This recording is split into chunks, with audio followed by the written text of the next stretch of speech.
Hello friends, welcome to my channel PCS with Chauhan. Guys, मेरा नाम है कीरत चौहान और यहाँ हम कर रहे हैं घटना चक्र की सामान्य भूगोल की बुक, जिसमें हमारा चल रहा है विश्व का भूगोल यानी कि वर्ल्ड ज्योग्राफी। और अभी हम जो करने जा रहे हैं वो है चैप्टर नंबर 35 यानी कि वायुमंडल। तो गाइज, वीडियो पसंद है तो लाइक करेगा, कमेंट करके जो बताएगा कैसी लगी, शेयर करेगा अपने दोस्तों में जिसको इसकी ज़रूरत है। एंड गाइज, अभी तक आपने चैनल को सब्सक्राइब नहीं किया है तो चैनल को सब्सक्राइब कर लीजिएगा। मेरे चैनल का नाम है पीसीएस विद चौहान। चलिए फिर इंडेक्स पहले देख लेते हैं। तो गाइज, दोनों साइड देखते हुए चलिएगा आप लोग, ठीक है। तो जो टॉपिक्स हम कर चुके हैं, अभी जो है फिलहाल हम पहुंच गए हैं चैप्टर नंबर 35 पे यानी कि वायुमंडल। बाकी के भी टॉपिक्स देख लीजिएगा, इस हमें कौन कौन से टॉपिक्स करने हैं और जो कर चुके हैं वो भी आप देख लीजिएगा। अगर वीडियो पसंद है तो लाइक करिएगा एंड चैनल को सब्सक्राइब जरूर करिएगा। तो दोस्तों, यहाँ लिखा है जैसे कि वायुमंडल जो हमारा चैप्टर है। चलिए, तो इसमें लिखा है वायुमंडल विभिन्न प्रकार की गैसों का मिश्रण होता है, यानी कि बहुत सारी गैसेस आपको वायुमंडल में मिल जाएंगी। इसमें जो है मनुष्य और जंतुओं के जीवन के लिए आवश्यक गैसेज जैसे कि ऑक्सीजन, पौधों के जीवन के लिए कार्बन डाइऑक्साइड पाई जाती है। मतलब हमारे लिए, जंतुओं के लिए क्या है, ऑक्सीजन है, पौधों के लिए कार्बन डाइऑक्साइड इंपॉर्टेंट होती है, ठीक है। फिर लिखा है वायुमंडल के संगठन में कई गैसों का योगदान होता है। 99% भाग केवल किसका होता है, नाइट्रोजन एंड ऑक्सीजन का होता है, ठीक है। मतलब इसका 100 में से जो है अगर हम बात करें तो 99 में सिर्फ और सिर्फ नाइट्रोजन और ऑक्सीजन मिल जाएगी। बाकी इसके अलावा हम देखें तो ऑर्गन है, कार्बन डाइऑक्साइड है, आपका नियॉन है, क्रिप्टॉन, हीलियम, हाइड्रोजन, जेनॉन, ये सारी गैसें हैं। अब गाइस, यहाँ पे क्या इंपॉर्टेंट है, यहाँ ये इंपॉर्टेंट है कि आपको इन गैसों को रट लेना है, ठीक है। एटलीस्ट आपको पता होना चाहिए, ठीक, कौन कौन सी गैसेस हैं। चलिए, अब इसमें लिखा है कि कितने प्रतिशत कौन सी गैस है यहाँ वायुमंडल में, तो यहाँ चलिए देख लेते हैं। तो नाइट्रोजन इसने कहा कि 78.08% है और ये ऑक्सीजन हो गई आपकी 20.95% हो गई। तो वही इसने कहा अगर आप इन दोनों को ऐड कर दोगे अप्रॉक्स में आपकी 99% आ जाएगी। इसने कहा 99% में सिर्फ नाइट्रोजन और ऑक्सीजन मिल जाएगी।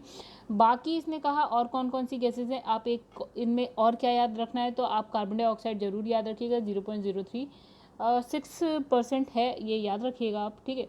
और ऑर्गन है 0.93% है। अब इतनी सारी आप याद क्या ही रखेंगे, मतलब इतनी कोई पूछ भी नहीं रहा। कार्बन डाइऑक्साइड पता होनी चाहिए, ऑक्सीजन, नाइट्रोजन पता होनी चाहिए, ठीक है। ऑर्गन याद कर लीजिए, रट लीजिए, ठीक है। आगे बढ़ते हैं। अब इसमें लिखा है वायुमंडल में भारी गैसें निचले भाग पर और हल्की गैसें, मतलब देखिए, अगर आप ऐसे बात करें तो भारी चीज़ नीचे और हल्की चीज़ें ऊपर, राइट। तो भारी गैस नीचे होती हैं और हल्की गैसेस ऊपर होती हैं। इस प्रकार क्या है, कार्बन डाइऑक्साइड जो है धरातल से 20 किलोमीटर की ऊंचाई तक, ऑक्सीजन और नाइट्रोजन 100 किलोमीटर, हाइड्रोजन 125 और ओजोन को छोड़कर जो है अन्य सभी गैस इससे अधिक ऊंचाई पर पाई जाती है। मतलब इसने ये देखे, इसने कहा अगर हम यहाँ पे धरातल मान लें तो धरातल से अगर आप 20 किलोमीटर तक देखें तो आपको क्या मिल जाएगी, CO2 यानी कि कार्बन डाइऑक्साइड आपको 20 किलोमीटर तक मिलेगी। अगर हम 100 किलोमीटर की बात करें तो आपको यहाँ पे ऑक्सीजन और नाइट्रोजन मिल जाएगी, ठीक है। और अगर हम 125 किलोमीटर की बात करें तो आपको हाइड्रोजन मिल जाएगी। अब इसने कहा था ओजोन को छोड़कर अन्य गैसेस इससे अधिक ऊंचाई पर मिलेंगी, ठीक है। ओजोन इतने में मिल जाएगी आपको, समताप मंडल तक मिल जाती है। उसके बाद जितनी भी गैसेस हैं इसकी इससे अधिक ऊंचाई पे मिलेंगी। अब इसने कहा कि वायुमंडल अलग अलग घनत्व और तापमान वाली विभिन्न परतों का बना होता है। मतलब इसने कहा कि वायुमंडल जो है ना, वो अलग अलग परतों का बना होता है। जैसे कि एक को हम क्षोभ मंडल बोलते हैं, एक को समताप मंडल बोलते हैं। इसी तरह से अलग अलग ऐसे करके परतें हैं, ठीक है, जिनका जिनका घनत्व अलग है, जिनका तापमान अलग है, ठीक है। तो तापक्रम और वायुदाब के आधार पर, तापक्रम और वायुदाब के आधार पर वायुमंडलीय परतों को धरातल से ऊपर की ओर जो है विभाजित किया। मतलब किस तरह से, देखिए, इसने कहा अलग अलग घनत्व, अलग अलग तापमान मिलेगा। इसने कहा तापक्रम यानी कि अलग अलग तापमान है, तो तापक्रम और जो वायु दाब है उसके आधार पर अगर हम बात करें तो वायुमंडल को हमने ऐसे करके बांट रखा है नीचे से ऊपर की तरफ। तो गाइस, ये डायग्राम देखिए आप लोग। तो यहाँ पे क्या लिखा है, ये है तापमान, ठीक है, टेम्परेचर -100, -80, -60 डिग्री सेल्सियस, -40, 10, इस तरह से बढ़ रहा है आगे। ये है ऊंचाई, ठीक है। अब इसने कहा कि जैसे अभी हमने देखा था 20 किलोमीटर की, अच्छा, इसने जैसे यहाँ पे अब जो आपका पूरा वायुमंडल है इसको हमने डिवाइड कर दिया, जैसे कि क्षोभ मंडल, ट्रोपोस्फेयर। तो यहाँ पे एक और चीज़ याद रखने वाली चीज़ है, मतलब इंपॉर्टेंट है जो आपको याद रखना है, ठीक है। जैसे कि इसने गाइस हिंदी में लिखा है क्षोभ मंडल और यहाँ लिखा है ट्रोपोस्फेयर। तो कई बार ऐसा होता है कि ना, हिंदी मीडियम वालों के लिए भी, कि क्षोभ मंडल ना लिख के हिंदी में ये लिख देता है ट्रोपोस्फेयर, राइट, समझ रहे होंगे आप लोग, ट्रोपोस्फेयर ऐसे करके लिख देता है। तो आपको पता होना चाहिए कि क्षोभ मंडल क्या है, ट्रोपोस्फेयर है, राइट, ये आपको पता होना चाहिए, ठीक है। वैसे ही आपका समताप मंडल भी याद रखिए और स्ट्रेटोस्फेयर भी याद रखिए, कई बार ऐसे लिख देते। तो गाइस, क्या फ़ायदा कि आपसे देखिए हर चीज़ के लिए इंग्लिश याद रखनी ज़रूरी नहीं है, लेकिन हाँ जहाँ मैं कह दूँ कि हाँ यहाँ जरूर क्योंकि ये क्वेश्चन मैंने ऐसे देखे, इस वजह से मैं आपसे कह रही हूँ, ठीक है। तो वही यहाँ पे देखिए, एक हो गया आपका ये क्षोभ मंडल यानी कि ट्रोपोस्फेयर, एक हो गया आपका समताप मंडल यानी कि स्ट्रेटोस्फेयर, मध्य मंडल हो गया आपका मेसोस्फेयर हो गया, और यहाँ पे हो गया आपका ताप मंडल यानी कि थर्मोस्फेयर, ठीक है। ये तो हो गए 4। अब देखिए क्या कहा है इसने कहा कि समताप मंडल और जो आपका ये क्षोभ मंडल है, ठीक है, समताप मंडल और क्षोभ मंडल के बीच में जो लाइन आती है उसको आप क्या बोल रहे हो, यहाँ पे आप बोल रहे हो ट्रोपोपास, क्या, ट्रोपोपास, ठीक है। अब समताप मंडल मध्य मंडल के बीच में स्ट्रेटोपास, ठीक है। अब मध्य मंडल और आपका ये ताप मंडल या थर्मोस्फेयर के बीच में जो है आपका मेसोस्पास। अब इसे कैसे याद रखें, इंग्लिश वाले टर्म देखिएगा गाइस। चलिए यहाँ पे हम क्या करते हैं, 2 अलग पेन लेते हैं। एक तो आपका ये वाला हो गया, ठीक है, एक ये मंडल है, ओके दिखाई नहीं दे रहा, एक ये हो गया स्ट्रेटोस्फेयर, एक हो गया मेसोस्फेयर, एक हो गया थर्मोस्फेयर, राइट। चलिए अब दूसरा पेन ले लेते हैं हम लोग। तो गाइस देखिए, ट्रोपोस्फेयर से ट्रोपोपॉस, स्ट्रेटोस्फेयर से स्ट्रेटोपॉस एंड मेसोस्फेयर से मेसोपॉस, राइट। अब आई थिंक आपको याद हो जाएगा, इंग्लिश वाला जरूर याद रखिएगा, ठीक है। आगे बढ़ते हैं। अब यहाँ क्या लिखा है, अब जो ये पढ़ते हमने देखी ना उसके बारे में। तो देखिए यहाँ पे सबसे पहले लिखा है आपका परिवर्तन मंडल यानी कि क्षोभ मंडल यानी कि ट्रोपोस्फेयर, सब याद रखिएगा। तो वायुमंडल की सबसे निचली परत को हम क्या बोलते हैं, क्षोभ मंडल कहते हैं। जैसा अभी हमने देखा, मौसम की प्राय सभी घटनाएं इसी में होती है, यानी कि क्षोभ मंडल तक ही आपको मौसम की जितनी भी घटनाएं हैं वहाँ मिलेंगी क्षोभ मंडल तक। जैसे बादल आपको क्षोभ मंडल में मिलेगा, ओला, कोहरा, तुषार, मेघ गर्जन, ये जो बिजली बादल जो चमकते हैं वो आवाज़ आती है, ठीक है, आंधी, तूफान, विद्युत प्रकाश, ये सारी चीज़ें आपको कहाँ मिलेंगी, क्षोभ मंडल पे मिलेंगी। मतलब इससे जो भी आपका जितने भी मौसम से रिलेटेड घटनाएं सब मिल जाएंगी यहाँ पे, ठीक है। इसमें क्षोभ मंडल में ही घटित होती है। क्षोभ मंडल की सर्वाधिक महत्वपूर्ण विशेषता ये है, मतलब इसने कहा क्षोभ मंडल की सबसे महत्वपूर्ण विशेषता क्या है कि इसमें बढ़ती ऊंचाई के साथ जो है प्रति 1000 मीटर यानी कि 1 किलोमीटर पर क्या होता है 6.5 डिग्री सेल्सियस की दर से तापमान में कमी आती है। इसका मतलब इसने बोला कि सपोज कि ये 20 किलोमीटर तक है, ठीक है। तो यहाँ पे है 0 किलोमीटर, फिर है 1 किलोमीटर, 2 किलोमीटर, 3 किलोमीटर, 4 किलोमीटर। तो हम अगर यहाँ पे जो टेम्परेचर है ना, मान लेते हैं कि यहाँ पे टेम्परेचर है 100 डिग्री सेल्सियस, ठीक है। तो यहाँ 1 पे जाने पे क्या होगा, 100 में से आप 6.5 हटा दीजिए, तो ये आपका कुछ हो जाएगा 93.5 डिग्री सेल्सियस हो जाएगा। फिर आप इसमें से 6.5 और माइनस कर दीजिए, तो जब आप इसमें से तो कितना हो जाएगा, 87 कुछ हो जाएगा ना। हाँ, अब देखिए मैं यहाँ पे कैलकुलेट तो करने नहीं बैठूंगी, तो 87 डिग्री सेल्सियस हो, मतलब जैसे जैसे आप ऊपर जाएंगे तो हर किलोमीटर पर, हर 1 किलोमीटर पर 6.5 डिग्री सेल्सियस टेम्परेचर क्या हो जाएगा, कम हो जाएगा। तो ये पता होना चाहिए आपको। तापमान की गिरावट की इस दर को तापमान का क्या सामान्य पतन दर कहते हैं। क्या बोलते हैं, सामान्य पतन दर बोलते हैं, जो ये टेम्परेचर गिर रहा है ऊपर जाते जाते, ठीक है। तभी तो हमें ऊपर जाते हैं तो क्या होता है, ठंड लगने लगती है। जब पहाड़ों पे चढ़ते हैं और ऊपर आप जाते जाते हैं तो ठंड बढ़ती जाती है, ठीक है, क्योंकि टेम्परेचर गिरता जाता है। यहाँ पे लिखा है ग्रीष्मकाल में जो है, ग्रीष्मकाल यानी कि गर्मियों के टाइम, ठीक है, तो क्षोभ मंडल की ऊंचाई बढ़ जाती है, जबकि शीतकाल में क्या होते हैं, घट जाती है, ठीक है। तो गर्मियों में क्षोभ मंडल की जो ऊंचाई है वो बढ़ जाती है, और ठंडियों में जो है क्षोभ मंडल की जो ऊंचाई है वो कम हो जाती है।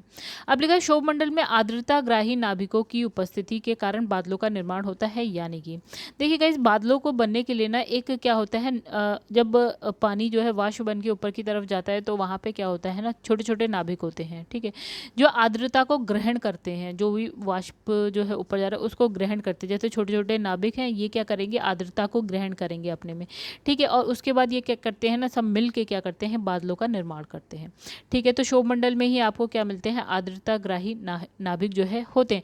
इसी वजह से क्षोभ मंडल में ही आपको बादल भी मिलेंगे। क्षोभ मंडल की ऊंचाई ध्रुवों पर कम होती है, जबकि विषुवत रेखा पर अधिक होती है, ठीक है। इसने बोला अगर हम बात करें ऐसे करके देखें, यहाँ पे है 0 डिग्री, यहाँ पे है 90 डिग्री और यहाँ पे है 90 डिग्री, ठीक है। एक हो गया नॉर्थ वाली साइड यानी उत्तरी ध्रुव, एक हो गया साउथ वाली साइड यानी कि दक्षिणी ध्रुव। तो इसने कहा ध्रुवों पर अगर आप देखें तो ध्रुवों पर ऊंचाई आपको अधिक दिखेगी, और जो है आपको ये जो विषुवत रेखा यानी कि 0 डिग्री यहाँ पे ऊंचाई आपको कम दिखेगी, ठीक है। अब लिखा है नासा के अनुसार क्षोभ मंडल की ऊंचाई लगभग जो है 8 से लेकर 15 किलोमीटर तक होती है। अब इसने ये 8-15 क्या हो गया गाइस, वही बात कि आपका ध्रुवों पर अधिक होगी ऊंचाई। ठीक है, मान लेते हैं यहाँ पे है 0 डिग्री पे और यहाँ पे है 90 डिग्री नॉर्थ ध्रुव यानी कि उत्तरी ध्रुव पे, तो कुछ ऊंचाई इस तरह से होगी। यहाँ पे है मान लेते हैं 8 किलोमीटर, ठीक है, और यहाँ पे है हमारी 15 किलोमीटर क्षोभ मंडल की ऊंचाई। अब लिखा है वहीं इसकी औसत ऊंचाई कितनी होगी, 12 किलोमीटर हो गई। ठीक है, अब इसने कहा क्षोभ मंडल की ऊपरी सीमा को हम बोलते हैं ट्रोपोपोस। जैसे ट्रोपोस्फेयर होता है क्षोभ मंडल को इंग्लिश में ट्रोपोस्फेयर, उसके ऊपर हमने क्या देख लिया, जो उसका ये ट्रोपोपोस के ऊपर क्या आ जाता है, आपका समताप मंडल आ जाता है। तो इसने कहा क्षोभ मंडल की जो सबसे ऊपरी सीमा हो गई वो हो गई ट्रोपोपोस, यानी कि कुछ ऐसे समझ लीजिए जैसे कि ये लेयर्स हैं। ठीक है, ये आपकी है क्षोभ मंडल, तो इसने कहा ये वाला पॉइंट जो है क्षोभ मंडल का ये है ट्रोपोपोस। क्या है, ट्रोपोपोस, ट्रोपोपोस। ठीक है, फिर यहाँ आ जाता है समताप मंडल। ठीक है, वैसे यहाँ पे कुछ होगा। चलिए, अब लिखा है लियोन फिलिप टीजरेंज डी बोर्ड ने वायुमंडल को परत में बांटा था। ठीक है, तो लियोन फिलिज टीजरेंज डी बोर्ड, ठीक है, इनका ये नाम याद रखिए। ठीक है, इनने क्या किया कि इसने वायुमंडल को परत में बांटा। उन्होंने निचली परत को ट्रोपोस्फियर और ऊपरी परत को स्ट्रेटोस्फियर नाम दिया। ठीक है, तो निचली परत ट्रोपोस्फियर, ऊपरी परत स्ट्रेटोस्फियर। ठीक है, तो निचली परत ट्रोपोस्फियर, ऊपरी परत स्ट्रेटोस्फियर। ठीक है, चलिए, अब यहाँ लिखा है समताप मंडल, यानी कि सेकंड वाली लाइन पे आ गए हम स्ट्रेटोस्फियर पे। तो समताप मंडल पृथ्वी के वायुमंडल की दूसरी परत हो गई है। ठीक है, अब क्षोभ मंडल और मध्य मंडल के बीच अवस्थित है, यानी कि इसने कहा कि ये जो है आपका क्षोभ मंडल और मध्य मंडल के बीच में अवस्थित है समताप मंडल। ठीक है, तो फिर इसने कहा नेक्स्ट कि समताप मंडल का विस्तार क्षोभ मंडल की ऊपरी सीमा से लेकर 50 किलोमीटर की ऊंचाई तक मानी जाती है। मतलब इसने कहा कि अगर ये मान लो 20 किलोमीटर पे क्षोभ मंडल खत्म होता है, तो इससे और 50 किलोमीटर क्षोभ मंडल की ऊपरी सीमा से 50 किलोमीटर की ऊंचाई तक, ठीक है, मानी जाती है। अब इसने लिखा है समताप, एक मिनट गाइस, तो देखिए यहाँ से जो है 50 किलोमीटर तक मानी जाएगी, मतलब टोटल 50 किलोमीटर तक मानी जाएगी। ठीक है, समताप मंडल यानी जो सेकंड वाली हम पढ़ रहे हैं, समताप मंडल बहुत ही शुष्क है। ठीक है, यहाँ की वायु में जो है जलवाष्प बहुत ही कम मात्रा में पाई जाती है, इसलिए यहाँ बादल या अन्य मौसमी घटनाएं ना के बराबर होती है। यानी इसने कहा कि जो भी अधिकतर हमने मौसमी घटनाएं देखी थी वो क्षोभ मंडल में देख ली। अब समताप मंडल में ये क्या है, शुष्क है, जिसकी वजह से ना यहाँ जलवाष्प मिलेगा, ना यहाँ बादल मिलेंगे, ना मौसमी घटनाएं मिलेंगी। तो अब ये तो बहुत शांत है, मतलब इसने कहा स्ट्रेटोस्फीयर जो है ना, यानी कि समताप मंडल बहुत ही शांत हो गया। ठीक है, तो इसमें लिखा व्यावसायिक जेट विमान। अब भैया शांत है तो यहाँ पे देखो जहाँ बादल है, बारिश हो रही है, वहाँ जेट विमान उड़ाना कितना मुश्किल है। ठीक है, तो और समताप मंडल में देख रहे हैं हम, कह रहे हैं यार ये सारी घटनाएं तो वहाँ हो ही नहीं रही। तो इसने कहा व्यावसायिक जेट विमान जो है वायु को उड़ाना यहाँ पे ज़्यादा आसान हो जाएगा। तो व्यावसायिक जेट विमान जो है वायुमंडलीय विक्षोभ से बाहर से बचने के लिए जो है निचली समताप मंडल को उड़ान भरने हेतु आदर्श मानते हैं। मतलब इसने ये बोला कि जैसे ये आपका है क्षोभ मंडल, ठीक है, ये है आपका समताप मंडल, तो इसने कहा नीचे वाली साइड ज़्यादा बेहतर होगी, जिसमें आप क्या है, आप ये जो व्यावसायिक जेट विमान को आसानी से उड़ा सकते हैं। अब इसने क्या कहा, इसने कहा ओजोन परत एक होती है। ठीक है, ओजोन परत समताप मंडल के निचले भाग से जो है आपका 15 से 35 किलोमीटर की ऊंचाई पे मिलेगी। यानी कि अगर आप समताप मंडल देखेंगे तो यहाँ पे आपको क्या मिल जाएगी, 15 से 35 किलोमीटर पर क्या मिल जाएगी आपको गाइस, ये मिल जाएगी आपको ओजोन लेयर मिल जाएगी, ओजोन परत मिल जाएगा। तो इस परत की अधिकतम ऊंचाई कितनी लिखी है इसने, 55 किलोमीटर तक। ठीक है, परंतु ओजोन का परत के रूप में सन केंद्र लगभग जो है अधिकतर, मतलब जो ओजोन आपको 15 से 35 किलोमीटर तक मिल जाएगी, लेकिन अधिकतम जो 55 किलोमीटर तक भी मिल जाती है, लेकिन ज़्यादातर जो है आपको 15 से 35 किलोमीटर पर मिल जाएगी। तो ये परत मानव जीवन के लिए जो है अत्यधिक आवश्यक है। मतलब इसने कहा ओजोन लेयर जो है हम लोगों के लिए बहुत ज़्यादा इंपॉर्टेंट है। क्यों है, तो देखिए क्या होता है, जब सूर्य से ना बहुत सारी किरणें जो है पृथ्वी तक आती है, तो उसी में एक किरण होती है जिसका नाम होता है पराबैंगनी किरण, यानी कि अल्ट्रावायलेट रेडिएशंस। ठीक है, पराबैंगनी विकिरण यानी कि अल्ट्रावायलेट रेडिएशंस होता है। ठीक है, तो ये क्या है, इसका जो अवशोषण कर पृथ्वी पर आने से रोकती है। मतलब ये ओजोन लेयर क्या करती है कि ये जो यूवी रेस है ना, इसको अपने में समेट लेती हैं, यानी अवशोषित कर लेती हैं और पृथ्वी पर जाने नहीं देती हैं। ठीक है, तो इन किरणों से क्या होता है, त्वचा कैंसर का खतरा होता है। तो मतलब इसने कहा ये पृथ्वी है, यहाँ पे ओजोन की एक लेयर है, ये सूरज है, यहाँ से अल्ट्रावायलेट रेज आती है और ये क्या है, अल्ट्रावायलेट रेड यहाँ तक नहीं जा पाती, यानी कि पृथ्वी तक नहीं जा पाती, हमें बचा लेती है। कौन, ओजोन लेयर बचा लेती है। और इससे अगर ये चली जाए तो क्या प्रॉब्लम हो सकती है, एक त्वचा स्किन कैंसर जैसी बीमारी हो सकती है। अच्छा, अगर समताप मंडल के निचले सतह पर कभी कभी क्या होता है, सिरस बादल दिखाई देते हैं। समताप मंडल में नीचे की साइड ही समताप मंडल में आपको सिरस बादल दिखाई देते हैं। तो इन बादलों को मदर ऑफ पर्ल क्लाउड या फिर आपका नेक्रियस क्लाउड कहते हैं। तो ये इंपॉर्टेंट हो गया कि मतलब आपको एक तो इसने कहा कि समताप मंडल में आपको बादल नहीं दिखाई देते, ठीक है, लेकिन अब यहाँ लिखा है कि सिरस बादल दिखाई देते हैं, जिसको हम बोल देते हैं। तो इंपॉर्टेंट है, समताप मंडल में क्या मिलेगा, मदर ऑफ पर्ल क्लाउड या फिर नेक्रियस क्लाउड, ये रट लीजिए। समताप मंडल की ऊपरी सीमा को हम क्या बोलते हैं, स्ट्रेटोपॉज बोलते हैं। मतलब इसने ये वाली बात कह दी कि जो समताप मंडल की ऊपर वाली साइड है उसको हम बोल देते हैं स्ट्रेटोपॉज बोल देते हैं, और इससे ऊपर से अब आ जाएगा मध्य मंडल, राइट। तो ये कहानी क्या कह रही है, जैसे कि अभी हमने बात करी, चलिए देख लेते हैं क्या बात करी। हमने कहा जो क्षोभ मंडल है ना, वो इसने कहा मिनिमम 8 किलोमीटर और मैक्सिमम जो है 15 किलोमीटर तक रहता है, ठीक है। तो ये हो गया आपका विषुवत रेखा होगी, ये आपके ध्रुव होंगे, ठीक है। चलिए, तो इसने कहा जो क्षोभ मंडल है उसी में जो मौसमी घटनाएं होती है, जैसे यहाँ पे देखिए बारिश दिखा रहा है, यहाँ पे बारिश दिखा रहा है, यहाँ पे और क्या दिखा रहेगा इस, इसने कहा टेम्परेचर भी इसने लिखा है कि जैसे ही ऊंचाई पे जा रहे हैं, इसने कहा -80 डिग्री से के आसपास है। फिर इसमें लिखा है ऊंचाई के साथ तापमान घटता है, मतलब जैसे जैसे आप ऊपर जाते हैं टेम्परेचर कम होता जाता है। जैसे यहाँ पे लिखा है -45 8 किलोमीटर पर, और जब 15 किलोमीटर पर जाते हैं तो और भी टेम्परेचर कम हो जाता है, -80 किलोमीटर हो जाता है। चलिए, अब इसके ऊपर हमने पढ़ा समताप मंडल। तो समताप मंडल में हमने क्या बोला, ये हो गई आपकी क्षोभ सीमा, ठीक है, यहाँ पे हो जाती है, इसकी बात खत्म। तो समताप मंडल इसने कहा 50 किलोमीटर तक है, ठीक है। तो इसमें लिखा है, देखिए इसमें एक चीज़ जो हमने शायद नहीं पढ़ी, वो ये लिखा है कि ऊंचाई के साथ इसमें क्या है, तापमान बढ़ता है। अभी तक हम देख रहे थे कि इसमें जो है ऊंचाई के साथ तापमान घटता है, लेकिन इसमें ऊंचाई के साथ तापमान क्या होता है, बढ़ता है। तो ये चीज़ भी गाइज आपको पता होनी चाहिए कि किसमें ऊंचाई जैसे जैसे ऊपर जा रहे हैं तापमान बढ़ा है, यानी कि ठंड लग रही है या फिर आपको गर्मी लग रही है। समताप मंडल में जैसे जैसे ऊपर जाएंगे आपको गर्मी लगेगी, मतलब गर्मी नहीं लगेगी गाइज, लेकिन टेम्परेचर क्या होता है, बढ़ता हुआ दिखेगा आपको, ठीक है। अब यहाँ पे देखिए ये है आपकी ओजोन मंडल है, यहाँ पे एक ओजोन परत है, जिसकी वजह से क्या हमने देखा है, जो अल्ट्रावायलेट किरणें हैं वो पृथ्वी तक नहीं आती हैं, राइट। तो यहाँ पे इसने देखिए ये भी दिखा रखा है एक जेट विमान उड़ते हुए, क्योंकि यहाँ पे बहुत शांत है, ना बादल गरज रहा है, ना कोई ऐसी मौसमी घटनाएं हो रही हैं जिसकी वजह से क्या है यहाँ पे कुछ डिस्टर्बेंस रहे, तो ऐसा कुछ है नहीं। तो आप यहाँ पे जहाज उड़ा लीजिए। अच्छा, उल्काएं दिखाएं, ये हमने नहीं पढ़ा, ठीक है। चलिए आगे बढ़ते हैं। नेक्स्ट जो है हमारा वो है मध्यमंडल।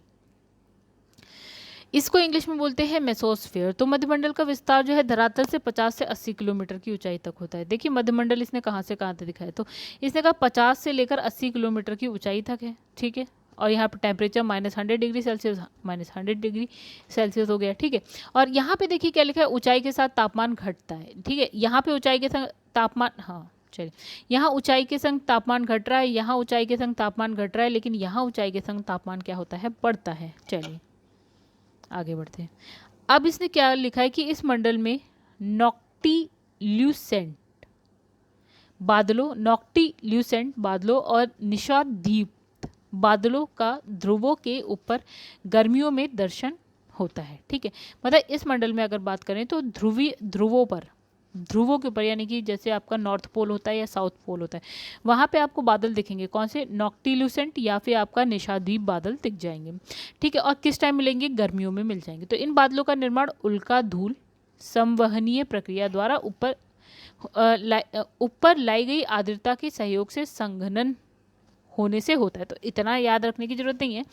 आप ये दो बादल जैसे दिखते हैं यहाँ पे, इसको याद रखिए किस वजह से, उल्का धूल और संवहनीय प्रक्रिया के द्वारा क्या होते हैं कि आर्द्रता वहाँ, मतलब जो लाई गई आर्द्रता होती है, देखिए आर्द्रता है, आर्द्रता के बाद ही बादल बनेगा, राइट। जलवाष्प की आपको जरूरत है बादल बनाने के लिए। तो ये आर्द्रता किसके द्वारा लाई जाती है, तो देखिए यहाँ उल्का धूल और संवहनीय प्रक्रिया के द्वारा वो आर्द्रता वहाँ तक पहुँच जाती है, फिर उसका क्या होता है, संघनन होता है, संघनन से बादल बन जाता है। तो इस मंडल में ऊंचाई के साथ जो है तापमान में गिरावट होती है, अभी हमने देख लिया। मंडल की ऊंचाई ऊपरी सीमा पर तापमान जो है 100 डिग्री सेल्सियस तक पहुंच जाता है, -100 डिग्री तक पहुंच जाता है। ठीक है, मध्यमंडल की ऊपरी सीमा को हम क्या बोलते हैं, मेसोपॉज बोलते हैं। देखिए क्या लिखा है यहाँ पे, तो इस मध्यमंडल की जो ऊपरी सीमा है इसको हम मेसोपॉज बोलते हैं। फिर इसके ऊपर हम पहुंच जाते हैं तापमंडल में। नेक्स्ट मंडल आ जाता है तापमंडल। तो तापमंडल यानी कि थर्मोस्फेयर, तो मध्यमंडल के ऊपर स्थित वायुमंडल के भाग को हम बोलते हैं तापमंडल, सबसे ऊपर वाले। तो इस मंडल में बढ़ती ऊंचाई के साथ तापमान जो है तीव्र गति से बढ़ता है। मतलब अब क्या है, आपका तापमान बढ़ रहा है।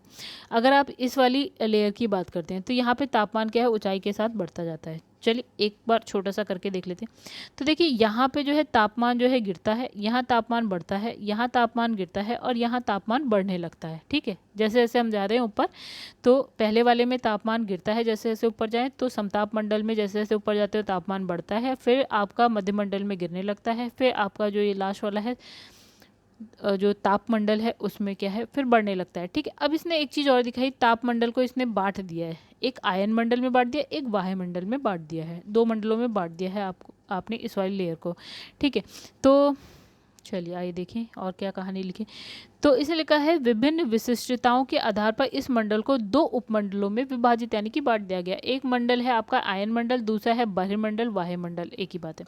ठीक है, तो इसने आयन मंडल के बारे में क्या लिखा है, तो इसने लिखा है जो आयन मंडल है उसमें विद्युत आवेशित कण होते हैं। ठीक है, जिन्हें हम क्या बोलते हैं, आयन बोलते हैं। और ये कण रेडियो तरंगों को भूपृष्ठ पर परावर्तित करने और इस प्रकार जो है बेतार संचार को संभव बनाती है। इसका मतलब ये हुआ गाइस कि जब हम आयन मंडल में आते हैं तो आपको यहाँ पे विद्युत आवेशित कण मिलेंगे। मतलब विद्युत आवेशित कण यानी कि इनको हम बोलते हैं आयंस।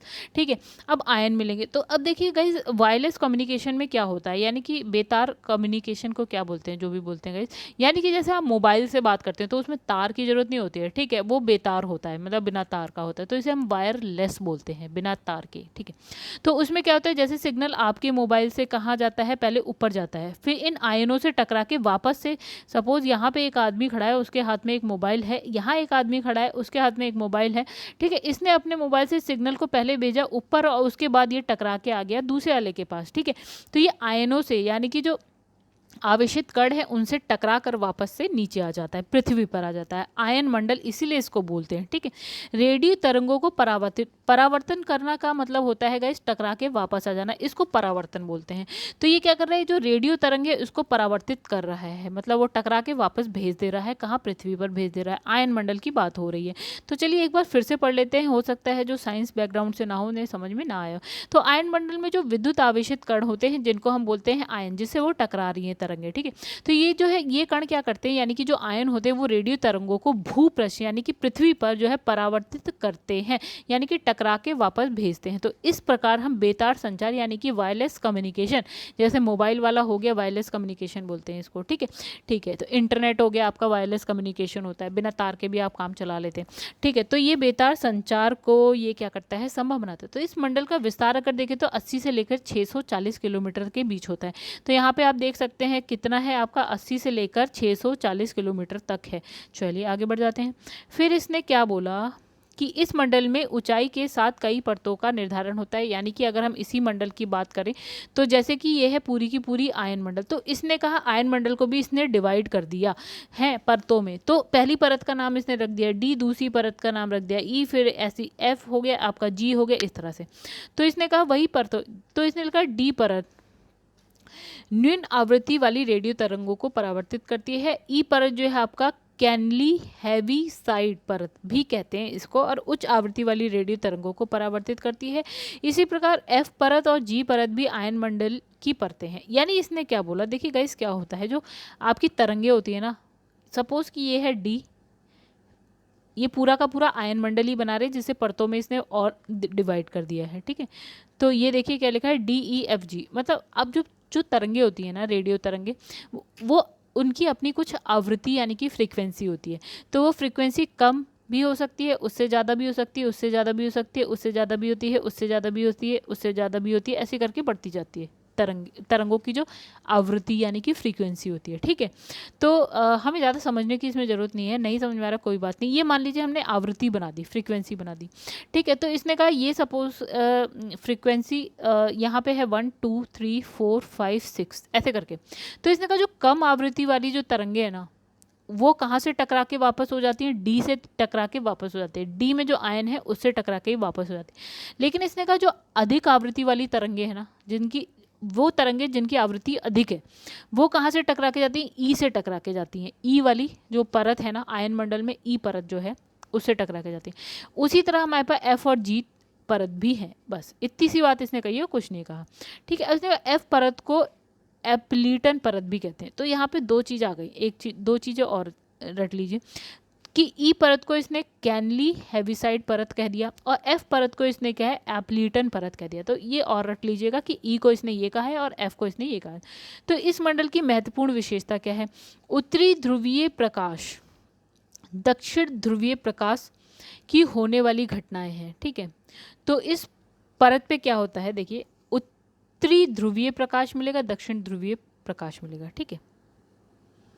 तो हालांकि इसमें कुछ ज़्यादा खास नहीं है, मतलब ऐसा टफ कुछ नहीं है, मुश्किल कुछ नहीं है। इसने कहा सबसे ऊपर है तापमंडल को हमने दो मंडलों में विभाजित कर दिया, आयन मंडल और बहिर्मंडल। आयन मंडल से जो है तरंगे परावर्तित यानी कि टकरा के वापस आती हैं, जिसकी वजह से हम मोबाइल चला पाते हैं, इंटरनेट चला पाते हैं। उसी आयन मंडल को फिर परतों में इसने डिवाइड कर दिया, DEF छोटी कम आवृत्ति वाली परतें जो तरंगे हैं वो आपकी डी से टकरा के वापस होती हैं और ज़्यादा आवृत्ति वाली ई से टकरा के वापस होती है। इसी तरह ई और एफ परत भी है, ठीक है। ई परत को इसने बोल दिया कैनली हेविसाइड परत और एफ परत को इसने कह दिया एप्लीटन परत कह दिया, ठीक है। वहीं उत्तरी ध्रुव पे देखें तो उत्तर की साइड उत्तरी ध्रुव पे उत्तरी ध्रुवीय प्रकाश दिखेगा और दक्षिण ध्रुव पे दक्षिण ध्रुवीय प्रकाश दिखेगा इन आयन मंडल में, ठीक है। चलिए आगे बढ़ जाते हैं। तो गाइस जो हमने तापमंडल देखा, दो पार्ट में, आयन मंडल और बहिर्मंडल। तो आयन मंडल के ऊपर हमारे पास क्या है, अब बहिर्मंडल है। तो आयन मंडल के ऊपर जो है वायुमंडल की सबसे ऊपरी परत है, जिसको हम वायुमंडल या बहिर्मंडल बोलते हैं। और इस मंडल की कोई सीमा नहीं होती, मतलब इसकी कोई ऊपरी सीमा नहीं है। अब इसका संचार उपग्रह यानी कि जो सैटेलाइट है ना, भूस्थैतिक कक्षा में विषुवत रेखा के लगभग 36,000 किलोमीटर की ऊंचाई पर स्थापित की जाती है। यानी कि जो सैटेलाइट उड़ाया जाता है, जो इसरो से आप सुनते हो ना, सैटेलाइट यानी कि हिंदी में बोलते हैं उपग्रह, ठीक है। उपग्रह को जो उड़ाया जाता है यानी कि प्रक्षेपित किया जाता है यानी कि लॉन्च किया जाता है, वो आपको बहिर्मंडल में जाते हुए मिलेंगे। यानी कि ध्रुवों से मतलब जो विषुवत रेखा है, विषुवत रेखा से कितनी ऊंचाई पर, 36,000 किलोमीटर तक की ऊंचाई पर आपको जाके वो, मतलब ये समझ लीजिए कि आपकी ये पृथ्वी है, पृथ्वी से ये पहुंच गया। यहाँ से हमने अगर सैटेलाइट को उड़ाया तो ये 36,000 किलोमीटर तक जाके यहाँ पे जाके मान लेते हैं ये सैटेलाइट आपका रुक गया, ठीक है, यहाँ पे। और ये कौन सा मंडल है, आपका बहिर्मंडल है, ठीक है। चलिए अब इसने ये बोला कि जो वायुमंडलीय स्तरों में जो है 640 किलोमीटर के ऊपर बहिर्मंडल का विस्तार है, बिल्कुल सही। आयन मंडल जो हमने देखा था वो 80 से लेकर 640 तक हमने आयन मंडल देख लिया था। आयन मंडल के ऊपर हमने देखा था बहिर्मंडल। फिर इसने लिखा था वायुमंडल की सबसे ऊपरी परत बहिर्मंडल में ही जो है संचार उपग्रह अवस्थित होते हैं। मतलब जो सैटेलाइट आप यूज़ करते हैं ना, सैटेलाइट जो आप प्रक्षेपित करते हैं, वो आपको कहाँ पे प्रक्षेपित करते हुए मिलेंगे, बहिर्मंडल में ही मिलेंगे, ठीक है। ओके चलिए अब आगे बढ़ जाते हैं। संचार उपग्रह जो आपको बहिर्मंडल में मिलेंगे, ठीक है। अब देखिए क्वेश्चन आंसर देख लेते हैं। तो वायुमंडल जो है कई प्रकार की गैसों के मिश्रण से बना है। पृथ्वी के नज़दीक वायुमंडल में मुख्यतः पाई जाती है। कौन सी गैस पाई जाती है, देखिए नाइट्रोजन और ऑक्सीजन जो है पृथ्वी के पास पाई जाती है। तो इसने कहा भारी गैसेस जो हैं आपकी वायुमंडल के निचले भाग में और जो हल्की गैसेस है वो आपको ऊपरी भाग में मिलेंगी। तो इस प्रकार जो है कार्बन डाइऑक्साइड धरातल से 20 किलोमीटर की ऊंचाई तक और ऑक्सीजन नाइट्रोजन जो है 100 किलोमीटर की ऊंचाई तक मिलेगी और वहीं हाइड्रोजन जो है 125 किलोमीटर की ऊंचाई तक मिलेगी। अब इसने कहा कि जो ओजोन को छोड़ दो तो बाकी सारी गैसेस इसके ऊपर मिलेंगी। चलिए अब इसने लिखा है वायुमंडल में सबसे अधिक किस गैस का प्रतिशत है। सबसे ज़्यादा कौन सी गैस आपको मिलेगी, 78% जो है आपका नाइट्रोजन मिलती है। तो 78.08% नाइट्रोजन है। निम्नलिखित में से कौन सी एक वायुमंडल में जो है स्थायी गैस है। तो गैस इन सब में जो स्थायी गैस है वो है आपका नाइट्रोजन, ठीक है। अब इसने क्या लिखा है यहाँ पे पढ़ लेते हैं। तो यहाँ पे लिखा वायुमंडल में स्थायी गैस उन गैसेस को कहते हैं जिनका प्रतिशत जो है दिन प्रतिदिन नहीं बदलता। मतलब ये है कि जो नाइट्रोजन है वो अगर इसने कहा 78.08% है तो हमेशा 78.08% ही रहता है। अब ये चेंज नहीं होगा, ठीक है। तो इन गैसों में है जैसे नाइट्रोजन हो गई, ऑक्सीजन हो गई, आर्गन हो गई, ये जो है स्थायी गैसेस हैं। वायुमंडल की 3 गैसों को छोड़कर जो सभी गैसेस हैं वो जो है आपकी अत्यंत न्यून होती है, मतलब बहुत कम परसेंटेज में होती है। और कुछ गैसों की प्रतिशतता जो है आपकी परिस्थितियों के अनुसार बदलती जाती हैं। मतलब इसने कहा कि नाइट्रोजन, ऑक्सीजन और आर्गन को छोड़ दो तो बाकी जो गैसेज हैं उसका जो परसेंटेज है वो बदलता जाता है, कभी कम कभी ज़्यादा, ठीक है। इसलिए इन सभी को हम क्या बोलते हैं, अस्थायी गैसेज बोलते हैं, जो बदलता है, ठीक है, उसको हम अस्थायी बोलते हैं। नाइट्रोजन, ऑक्सीजन, आर्गन को हम स्थायी गैसेज बोलते हैं, रट लीजिए। अब लिखा है पृथ्वी के धरातल से ऊपर की तरफ जाएंगे तो कौन कौन से स्तर पड़ते हैं। तो सबसे नीचे हमें पड़ता है क्षोभ मंडल पड़ता है, उससे ऊपर हमें पता है समताप मंडल पड़ता है, उससे ऊपर हमें पता है मध्यमंडल और उससे ऊपर हमें आयन मंडल पता है, ठीक है। तो ये रहा आपका मंडल। तो पहला क्षोभ मंडल है 15 किलोमीटर तक मिल जाएगा, एवरेज ऊंचाई बताई है 0 से 18 तक वैसे मिलता है, ठीक है। समताप मंडल 50 किलोमीटर तक मिल जाएगा, फिर उसके बाद मध्य मंडल 50 से 80 और फिर आयन मंडल 80 से 640 और बहिर्मंडल जो है आपका 640 से ऊपर मिल जाएगा। अभी हमने सब देख लिया है। वायुमंडल की लंबवत संरचना में सबसे निचली सतह कौन सी है। तो सबसे नीचे देखिएगा, ये आ गया। आपको मैंने क्या बोला था कि आप जो है ना हिंदी के हिंदी लेकिन इंग्लिश वाला भी टर्म याद रखिएगा। तो जैसे हमने कहा कि सबसे नीचे हमें हिंदी में पता है कि क्षोभ मंडल होता है, राइट। लेकिन अब भैया इंग्लिश में हमने कहा भैया हमें क्या जरूरत है इंग्लिश में पढ़ने की, लेकिन देखिए क्वेश्चन एक नंबर छूट जाएगा, ठीक है। तो यहाँ पे इंग्लिश में बोलते हैं ट्रोपोस्फेयर, ठीक है। और जो हमारा सेकंड नंबर पे होता है समताप मंडल यानी कि स्ट्रेटोस्फेयर, थर्ड नंबर पे होता है आपका मध्य मंडल यानी कि मेसोस्फेयर, फोर्थ नंबर पे होता है आपका ताप मंडल यानी कि थर्मोस्फेयर। याद रखिएगा गाइस। चलिए आगे बढ़ते हैं। अब इसने कहा जो क्षोभ मंडल होता है उसमें क्या है, औसत ऊंचाई लगभग जो है 12 किलोमीटर होती है। यहाँ पे जो है मौसमी परिघटनाएं होती है, जैसे वर्षा हो गया, कोहरा हो गया, ओलावृष्टि हो गया आपका आदि। वायुमंडल की 4 परतें हैं, कौन कौन सी है। पहले नंबर क्षोभ मंडल है, दूसरे नंबर पे पहले नंबर पे है क्षोभ मंडल, दूसरे नंबर पे है आपकी समताप मंडल, तीसरे नंबर पे है मध्य मंडल और चौथे नंबर पे है आयन मंडल। 4 3 2 1। तो 4 3 2 1। ओके, तो गाइस हमें ये ऊपर से नीचे तक बताना था। अच्छा, ऊंचाई के अनुसार बता, अवरोही क्रम में। अवरोही का मतलब ऊपर नीचे नीचे नीचे नीचे, यानी कि ये रहा आपका आंसर। सबसे ऊपर 1, उससे नीचे ये, उससे नीचे ये, उससे नीचे ये, 1 2 3 4। चलिए फिर अधिकांश मौसमी जो गतिविधियां हैं जिस वायुमंडलीय परत में होती है। तो मौसमी गतिविधियां हमने देखा था कि सबसे ज़्यादा कहाँ पे होती है, क्षोभ मंडल में होती है, ठीक है, ट्रोपोस्फेयर में। मौसम की प्रायः सभी घटनाएं जिसमें बादल, ओला, कोहरा, तुषार, मेघ गर्जन, आंधी तूफान, विद्युत प्रकाश, ये सारी चीज़ें होती है कहाँ होती है, ट्रोपोस्फियर यानी कि क्षोभ मंडल में। चलिए, समताप मंडल को जेट विमान की उड़ान के लिए आदर्श माना जाता है। क्यों? क्योंकि समताप मंडल में ऐसी कोई मौसमी घटनाएं नहीं होती। तो लिखा इस परत में बादल, अन्य मौसमी घटनाएं नहीं होती हैं, ठीक है। समताप मंडल पृथ्वी के वायुमंडल की दूसरी प्रमुख परत है और ये परत क्षोभ मंडल मध्यमंडल के बीच है। समताप मंडल बहुत ही शुष्क होता है, यहाँ की वायु में जलवाष्प बहुत कम मात्रा में होती है, जिसकी वजह से यहाँ बादल नहीं होते, मौसमी घटनाएं नहीं होती। तो व्यावसायिक जेट विमान जो है वायुमंडलीय विक्षोभ से बचने के लिए जो है समताप मंडल की जो निचली वाली साइड है ना, वहाँ पे आदर्श स्थिति मानी जाती है उसको उड़ाने के लिए, ठीक है। अब ओजोन परत अवस्थित होती है समताप मंडल में होती है, कहाँ, 15 से 35 किलोमीटर तक आदर्श मतलब किलोमीटर है, यहाँ तक मिल जाएगी आपको 15 से 35 किलोमीटर।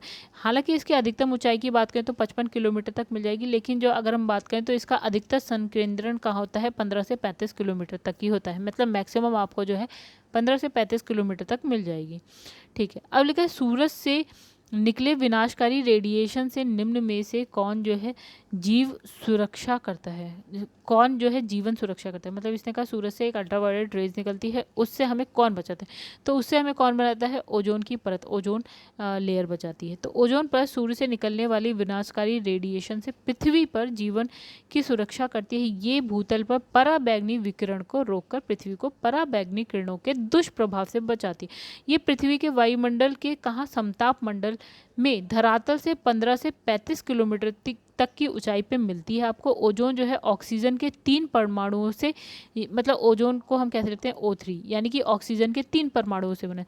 इसका रंग जो है आपका क्या है, नीला है। क्या है गाइस, नीला है। चलिए आगे बढ़ते हैं।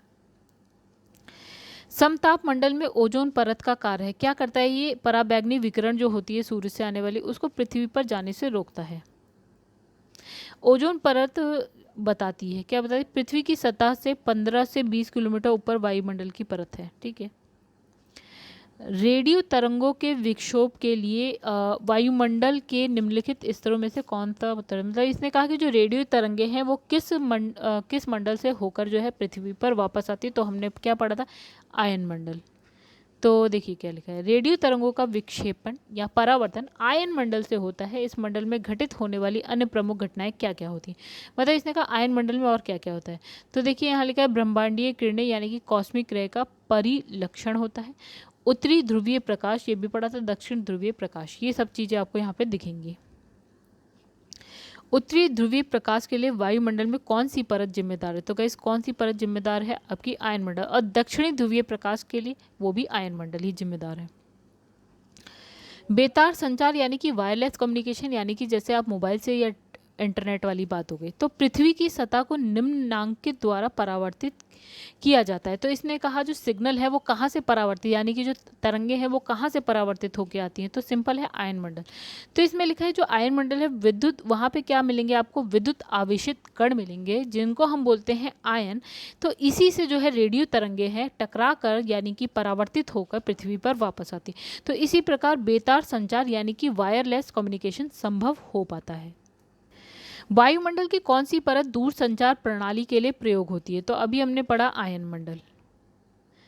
संचार उपग्रह वायुमंडल के किस स्तर में अवस्थित होते हैं। तो कई संचार उपग्रह विषुवत रेखा से 36,000 किलोमीटर की ऊंचाई तक होते हैं। ठीक है, तो वो होता है आपका बहिर्मंडल। ठीक है, जो तापमंडल को दो भागों में बांटा गया है, आयन मंडल और बहिर्मंडल, तो उसमें होता है बहिर्मंडल में।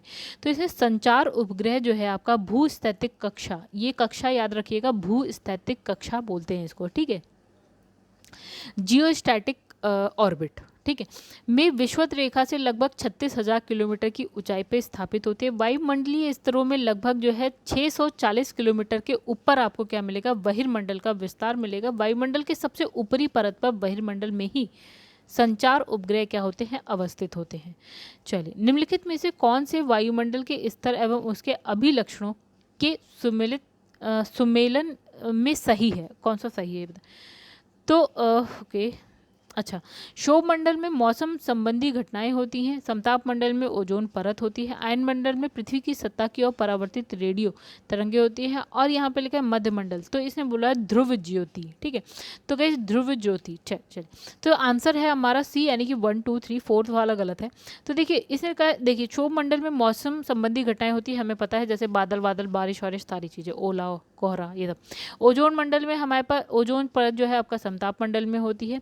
उसके बाद आयन मंडल में जो रेडियो तरंगे हैं टकराकर पृथ्वी पर वापस आती हैं। अब देखिए इसमें लिखा है ध्रुव ज्योति का संबंध भी आयन मंडल से होता है, ना कि मध्य मंडल से होता है। ठीक है, ध्रुव ज्योति जो हमने पढ़ा, उत्तरी ध्रुव ज्योति वाला प्रकाश वाला, उत्तरी ध्रुवीय प्रकाश और दक्षिण ध्रुवीय प्रकाश, ये हमने कहाँ पढ़ा था, आयन मंडल में पढ़ा था, ना कि हमने पढ़ा था मध्य मंडल में। ठीक है, हमने इसको कहाँ पढ़ा था, आयन मंडल में पढ़ा था, ना कि मध्य मंडल में, तो ये गलत हो गया। चलिए और देख लेते हैं क्या क्वेश्चन है हमारे पास। तो गाइस यहाँ पे देखिए क्वेश्चंस हो गए खत्म। अगर आपको वीडियो पसंद है तो वीडियो को लाइक करिएगा, चैनल को सब्सक्राइब नहीं किया है तो चैनल को सब्सक्राइब कर लीजिएगा गाइस। चलिए अब आपसे मिलेंगे नेक्स्ट वीडियो में, तब तक के लिए धन्यवाद।